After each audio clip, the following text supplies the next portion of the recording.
Welcome to Mental Health Momentum, a Silicon Slopes podcast. I'm your host, Dr. David Morgan. I'm a licensed psychologist and the director of mental health awareness at Silicon Slopes. Here at Silicon Slopes, we recognize the impact of mental health issues on workers, leaders, and businesses as a whole. On this podcast, we'll facilitate discussions about mental health with the goal to increase understanding and find solutions to achieve greater stability and resilience. I'd like to introduce my guest on the podcast today, Catherine Van Tassel. Catherine holds dual master's degrees in both social work and physician assistant studies from the University of Utah. She is a licensed clinical social worker and a board-certified physician assistant, specializing in mental health and lifestyle medicine. She has extensive experience in diverse clinical environments, including both inpatient and outpatient settings, that has helped her develop a well-rounded clinical expertise. She is also a certified personal trainer accredited by the National Academy of Sports Medicine and holds a precision nutrition level 1 coach certification. Catherine co-teaches the psychiatry course for physician assistant students at the University of Utah and practices medicine at Mora Medical, focusing on disease prevention and reversal through lifestyle medicine. She currently serves as the behavioral health director for GBS, where she consults with clients on their employee mental health needs, provides mental health trainings, including mental health first aid, advises on policy changes, and implements effective mental health solutions. Catherine has pursued additional training, including a certificate in integrative medicine from the University of Arizona and completing plant-based nutrition and evidence-based optimal nutrition certificates from eCornell, the T. Colin Campbell Center for Nutrition Studies, and Harvard School of Public Health. She is also a diplomate of lifestyle medicine through the American College of Lifestyle Medicine. Catherine's expertise has been featured in numerous podcasts, articles, and seminars, where she has shared insights on plant-based nutrition, mood disorders, addiction, and lifestyle medicine. Here's my favorite part. Beyond her professional achievements, Catherine enjoys participating in endurance events, having completed multiple Ironman triathlons and ultramarathons. Her dedication to promoting overall wellness through healthy living and lifestyle medicine is a cornerstone of her professional work and personal life. Catherine, thank you for coming to the podcast. Thank you for having me. Your whole life right there, like all your... I like the last part the most as well. Well, I one of the reasons I like, it's so impressive those types of ultramarathons and Ironman are just no joke, right? Serious discipline, physical discipline involved with it and mental discipline. But the fact that in your career, you're not like a pulmonologist that smokes, right? Yeah, exactly. You're like, okay, this is what I'm going to teach you, and I live it as well, which I think that harmony just makes it probably makes it a lot more genuine. I'm assuming. Yeah, I always tell my patients I'm doing exactly what I preach. Right. So you right. might see me out there with you. Right. Exactly. Psychology is a little different because I don't know that we always do exactly what we preach, and so that's we'd probably be better off if we did. If we said, "I'm doing exactly the things I'm telling you to do today." Well, Catherine, tell the listeners a little bit about yourself, just family background, your employment. We talked a little bit about that there. Yeah. Well, so currently I'm working for GBS, which is an insurance benefit company. And essentially we have a book of business of more than 2,000 clients. And those clients that are interested in having a mental health discussion, mental health initiatives, policy change, I go in there and I help them, which we are seeing more and more people come to us. I was just going to say, I bet that's increased. That workload has increased. Yeah. So that job just really, they developed 2 years ago. Before there was a psychiatrist there who was doing that job part-time and doing a lot of we do a lot of data collection from the claims. And so we can dial into claims from depression, anxiety. And so she was helping with that. And then they realized we need somebody full-time and we need to expand this role.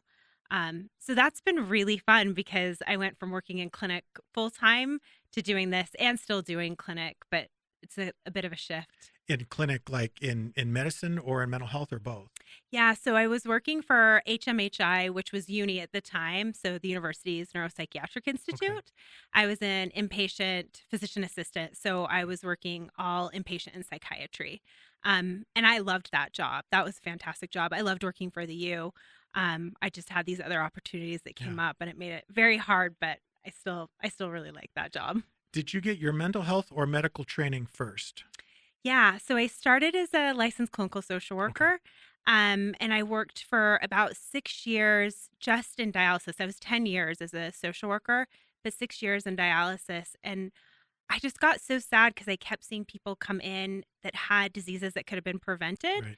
and wouldn't have ended up on dialysis. Dialysis is 3 times a week, Yeah. 4 hours at a time. I mean, that disrupts your work, that disrupts your quality of life. And I remember talking to the nephrologist and I said, how many of your patients do you think wouldn't be here had they had proper diet, nutrition, movement? He said about 70% of Wow. them. So I thought, oh, this fascinates me. I want to go back into medicine. I want to do preventative care. And that's what led me to becoming a PA. And so it sounds like more of your, well, I guess all of your work right now is, I don't know, it's probably a combination, right? Because the mental health and the medical pieces overlap Yeah. all the time. Yeah. That made it really nice with my 2 degrees doing mental health and medicine. So most of my work is all in psychiatry or mental health. Yeah. I think one of the things that we're discovering in mental health is that probably in the past, I think we were oversimplifying too much. We were saying that this mental health issue is caused by this very specific thing. And if you can fix that specific thing in one way, then you can fix the mental health issue. And then we found that mental health issues weren't necessarily getting fixed. I think we're finally accepting the fact that they are complex in nature, multifaceted, and it's like fighting a war on 7 fronts, or being attacked on 7 fronts. You're only fighting on one front and you wonder why you're getting creamed, right? You have to look at all the different aspects kind of holistically and say, how are all these things going to contribute to, to greater, I guess, just overall well-being, which includes both our psychology and our physiology and so many other things. Yeah, I think for the longest time, we treated like mental health as if you have a diagnosis of bipolar, major depressive disorder, schizophrenia, then we're going to treat your mental health. As Right. opposed to everybody has a heart, right? We all have brains. It's an organ, just like our heart. Everybody has a heart, and you think, what are you eating for your heart? How are you moving your body for your heart? How are you stressing for your heart? How are you sleeping for your heart? Not smoking. Those were all the things that we've always told people for heart health, lung health, kidney health. But we never said, what are you doing for your brain? Hmm. And thinking about our brain, I mean, think about later in life, cognitive Right. disorders, anxiety, just everybody has stress. We all need to be paying attention to our brain, and all the same things we say, do for your heart, do for your lungs. We need to do it for your brain. But we just haven't focused on that. Right. Would you say that, so are the same types of interventions that are good for heart and lungs, are they good for brain as well, or is it a different set of interventions? No. I mean, that's really why so like you were reading in my bio, I went back to get a board certification in lifestyle medicine Yeah. because prevention, that's best option, right? For anything. Absolutely. Yeah. And if you look at the pillars of health, it's how you move your body, how you stress, community. Community is a really big topic right now. The Surgeon General came out with his report on the loneliness epidemic, basically saying if we're disconnected, that is worse for your health than smoking 15 cigarettes a day. Mm. And if you look at his report, you can see these infographics and it gives you all of the science behind that, which is really interesting. How we stress, how we sleep. I think I said eat, nutrition, and cessation of risky substances. And really, if you look at every organ in our body, if we're doing that, including our brain, you're going to see the prevention of diabetes, cardiovascular disease, our number Yeah. one killer. And those are all the same things we need to be doing for our brain. If you just look at nutrition, when we talk about microbiome is this like second brain of ours. And there's this connection through the HPA axis. And we know that there's a correlation between gut health and brain health and depression and anxiety. So absolutely all of those things. What was the interest in getting into mental health in the first place? You've kind of talked about the interest in getting into medicine after that, Yeah. seeing the kind of the preventable stuff. What was your interest in mental health in the first place? Yeah, my family, there's mental health that runs in my family, specifically addiction. And I think if you talk to a lot of social workers, they either got into it because some sort of trauma that they experienced, their own mental health or mental health in their family. And that was me. I'm always interested in like the human condition. I've always loved sociology, why humans do what they do, communities, cultures. But I very much was interested, like I can help fix some of the problems in my own family. And I've helped with a little bit with that, but then also we can't fix everybody unless they want that help. Exactly. You can understand it better and maybe be, a better sounding board or a little more intentional about interventions. But yeah, unless the person comes and asks for it, there's for many years, I was in forensic psychology before I moved to Utah. And so I did a lot of work with populations that were court ordered to come to counseling. Mm-hmm. And yeah, I mean, like, you'd sit down with an adolescent for a 45-minute session. And after the first minute, how you doing? Fine. Anything you want to talk about? No. I'm like, this is going to be a long 44 minutes. After that, at some point, you'd have to get their buy-in to something, either something, if it was just, related in a parallel way or something that could benefit them. But I tell people all the time, they say, how do I get my spouse, my son, my friend to go to therapy? I'm like, you can't. I mean, you can invite them, you can encourage them, but they have to want it. That person probably should go to therapy for themselves Yes, to deal they with should. the trauma of what's going on with the person who won't resolve their issues. So that's always, I'm like, therapy, Al-Anon, you pick what support group, but go. Yeah, exactly. What are some common misconceptions about mental health? And I'm wondering if that you found just through your practice, and I'm wondering if there's also parallels to physical health as well. You already mentioned some of those, just like that our brain just kind of self-maintains, which it doesn't. It's like your heart and your lungs. Yeah. I think this is kind of an exciting time because, I mean, having been in mental health for, a couple of decades, it's changed so much the way we're talking about it, what we're actually doing about it, and then the way some organizations are reacting to it. So I would say, a decade ago, 2 decades ago, again, if you had a diagnosis, go to therapy, take medication, that was like pretty much it. Right. But now, one, we're starting to destigmatize it, realize, everybody's been coping, but a lot of times it was with maladaptive strategies. How can we adopt newer strategies? Right.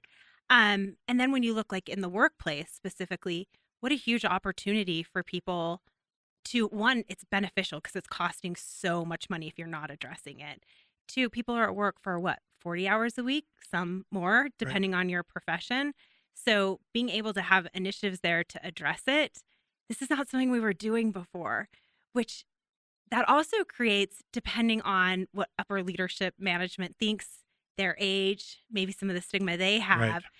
a younger population coming in versus an older population, especially if they're in leadership. There's sometimes not a great mixing of the minds there. Right. And I think that that's something that we're going to have to continue to work on, depending. Everybody's different, but I think that is interesting to see how that's evolving now. I mean, we just never talked about this before. Right. Yeah, it was, we never talked about it, and it was almost taboo to talk about in the first place. You wouldn't even acknowledge it. Therapists would have, parking in the rear, and enter through, unmarked doors, to go in and talk. And if anyone asks, you're bowling or something like that. Yeah. Do you think that like you said, sometimes with leadership, and particularly leadership we're raised in kind of a different generation, there's just different perceptions on mental health. It was a different time, and we've adjusted to that. So will that problem maybe resolve kind of naturally over time as well when millennials are CEOs of corporations? Do you think you're going to see like an increase in businesses kind of addressing mental health more? Yeah, I mean, I think we're already seeing that Right. now. I mean, I was with a client last week and they were telling me some of the initiatives they have. So I think doing like peer support groups in the workplace is really great. So there's this safe group of people that you can talk to, and that peer support group has maybe been trained in mental health first aid or had some sort of training so that they can recognize, speak to, give appropriate resources. They're not Right. treating. That's the one thing I always want to say. No one in HR, nobody in leadership needs to treat this. It's just knowing how to recognize it, Exactly. what to say, because people are nervous. Like, I don't know what to say. I might say the wrong thing and then it will make it worse, which is not true. And give resources. So I was at this client and they have a support group. I was actually doing the mental health first aid training for their leadership there. And they were telling me, if somebody's having an anxious day or they're feeling anxiety, that they can go in on their Slack and they have some messaging that they can put in there and support that they'll be given. And, this logarithm of what they do. They have a masseuse that comes in. They have mental health days. They have a gym. They have food. I mean, it was really incredible to see how they were supporting their employees. And, you know, I never had that at a Right. workplace before. I mean, like I think about some of the nonprofits I worked for, you never had any money. Like, Right. Right. my desk was like half falling apart. So, like, that's really fun to see. And some of these other initiatives that we're seeing. I remember when I was doing my pre-doctoral internship, which was a very stressful time right at the tail end of my PhD, and just the demands of going in there. And you had one shot. If you flunked out of the internship, then I guess you could apply again the next year. But it's a whole year that you didn't want to have to spend. And we had a peer support group. It was led by one of the psychologists there, Mm-hmm. and it was so helpful because he said, "You can come in here and talk about anything you want. You can say anything you want about any of your supervisors, your professors." It was completely confidential, and it was so beneficial just to go in and talk. And I don't remember a lot about the internship, but I remember that. I just have very fond memories. So I love that idea in businesses. So mental health is becoming, like you said, it's becoming more accepted. Mm-hmm. Overall, businesses are recognizing that. What do you think it's going to take for us to recognize the connection to our physical health? Because we go to therapy all the time Mm-hmm. right after we've had 3,000 calories of McDonald's, right? Mhm, And so, mhm. so what do you think? What can be done to help that? Because I'm not a big follower, but I'm a big believer in it, and I need to take the step to become a follower of that. But what can be done? I think education. Yeah. This is such a big thing we can be providing to people. Um, I think that this is interesting because you're seeing more and more documentaries come out about. There was just one I saw on Netflix yesterday on gut health and the microbiome. We saw the twin studies come out Mhm. just barely. I mean, I think about like Game Changers, What the Health. I mean, it's interesting to see some of these documentaries. So you're seeing some of that talk out, like just, in everyday space. In the workplace, doing just having people come in. So whether you contact your EAP and they have all sorts of trainings that can come in. I do this as well. Or just, have somebody in that specialty come in and talk about this, bring in a therapist, how Right. you access treatment. But specific to exercise, this is one of my favorite topics, and I could talk about this for an hour. I won't. But when people came into me at the hospital, that was the worst day they ever had because they either had a psychotic break, they had a failed suicide attempt, which we were so thankful that they were alive and they didn't Right. become a victim of suicide. But that was their worst day, or they were so unsafe they needed to be in the hospital. And what I would tell them, because many people think, back to your comment about we know therapy, many people thought, well, I've tried therapy or I've tried medications and that hasn't worked for me. And we have all of these tools, but I don't think we've been utilizing them, and exercise being one of those. One of the largest studies, a meta-analysis recently, like within the past year and a half, came out of Australia, specific to exercise and mental health. And Australia is very forward-thinking in terms of like proactive treatment, preventative of mental health. And essentially across the board, didn't matter your sex, it didn't matter your age, it didn't matter the type of exercise, but exercise improved your mental health. And you know that when you move your body, you release dopamine, you release serotonin, you release endorphins. That's why it's good for chronic pain. We've seen head-to-head studies of SSRIs against exercise, and both doing just as good. And I never want to demonize medications. This is one thing that I always say, absolutely not. Like, some people will need medications. Right. There's no shame in that. That's okay. But our medications usually, in our best studies, are about 40% effective. There's a huge population they're not going to be effective for. So what do we do there? Not just say, oh, I'm sorry, that didn't work for you. Or they have side effects. Or they're very costly. Or somebody lives in a rural area and they can't see their provider. We need to be teaching people about moving their bodies, whether or not you have a diagnosis, because we know it helps. Again, this whole idea of brain health, just not you have a mental health condition.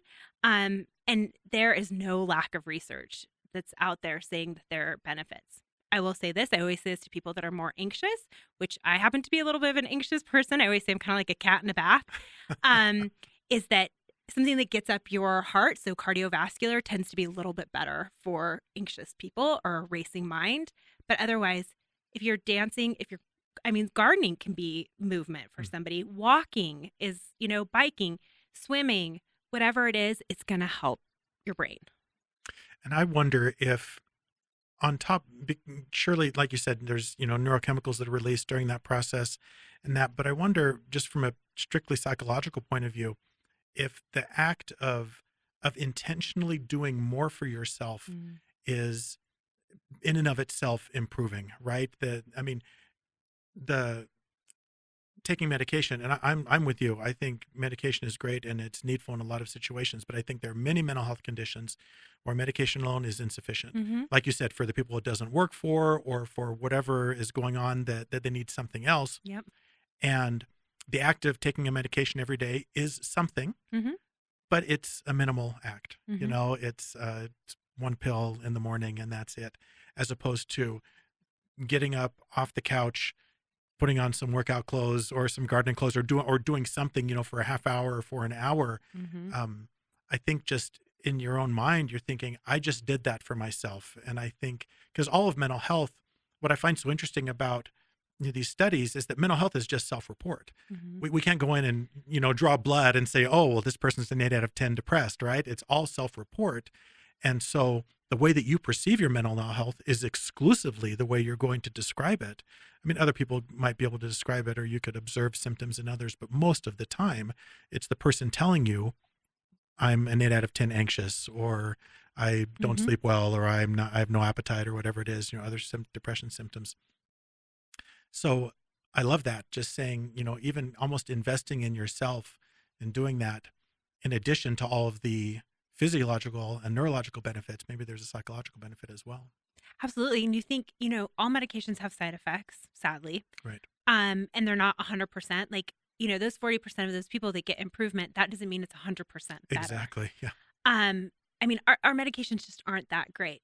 However, if you get somebody moving their body and you're releasing some of the same neurochemicals that we do with our medications, no side effects, but also when you move your body, you might move it with your kids, your friends. Right. So you get the community Now you have the aspect. connection. Yeah. Yeah, it may be outside.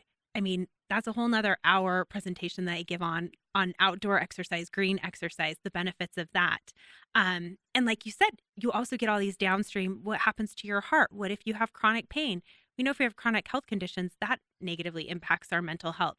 So it's the one treatment that we do that has no side effects, but has all of these, positive effects Right, of it, right. which is incredible. And it's free.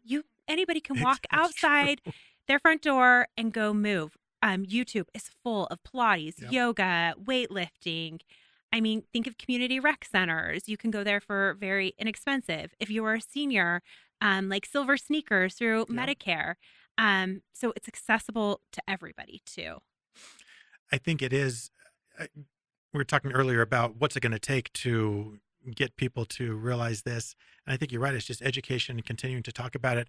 I'm feeling more excited about exercising now, just having a Yeah. 20-minute conversation thinking I did exercise this morning, however, but still just thinking, oh, this is, it's something that we can do for ourselves that will improve that. Yeah, I one love of the talk I told you I can talk about this forever. I'll just say one other thing about Keep it. keep going. So one of the talks I give, there's this infographic that shows how movement has changed in our nation since World War One. So, the infographic you see, our movement, World War One, you get this bump up for World War Two, and then you start seeing modern day inventions. So, Right. we get cars, refrigerators, microwaves. You see computers, and each year or decade you see it go down a little bit, and there's a steeper drop off with computers. And then when you see the internet come in, it's almost like straight Oh my down. heavens. And it shows that we're moving 70% less than we were around the time of World War One. 70%.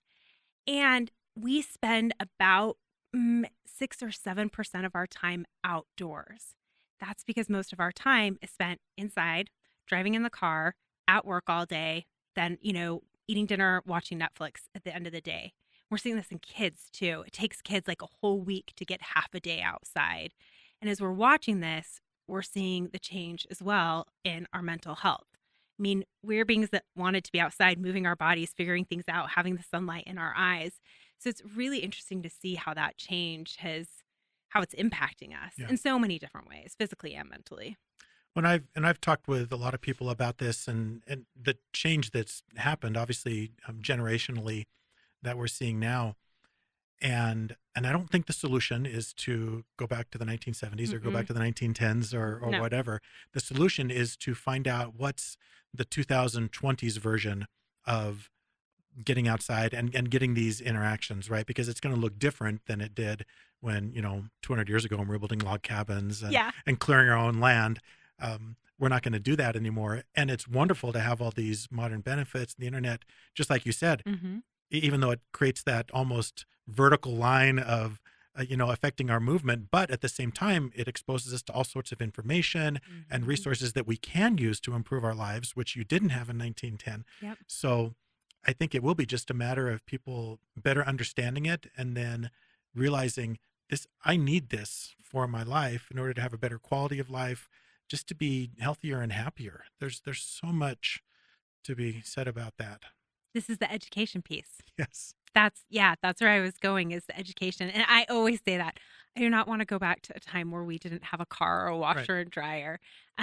But we do have to be more mindful now. That's the difference. We have to know the education and then be more mindful. Right. It has to be intentional now. Yep. Before you had to walk because Exactly. there wasn't a car, and if you didn't have a horse, you had to walk, right? Little House on the Mhm. Prairie style, that's what you had to do. Now we have to make time to do that, but we can. Mhm. We can decide, and like you said, it doesn't have to be a complete lifestyle change right away. You just decide with something and say, I'm going to move 10 minutes more today than I did yesterday. Yep. And then keep doing that. Yeah. That's awesome. Well, this has been inspiring for me, Catherine. Like I said, I believe the things that you're saying. My execution has been less effective over time, but it starts with believing it, Mm-hmm. and then you execute from there. Perfection's the enemy of good. Totally. Yeah. So always remembering, it's just, what is one thing I can do for myself today that will help me? And then tomorrow, same thing, and the next day. And then that consistency, it makes huge changes. Yeah. I love the blend of mental health and medicine that you bring. I think that's amazing, and you're doing a lot of good. So thank you very much for coming today and you're talking with us. welcome. Thanks to everyone else for listening today. We are trying to keep the mental health conversation going and finding ways to improve. Change starts with each one of us, so never underestimate your potential. And we invite you to tune in frequently for engaging guests, beneficial discussions, and more solutions to help you increase your mental health momentum.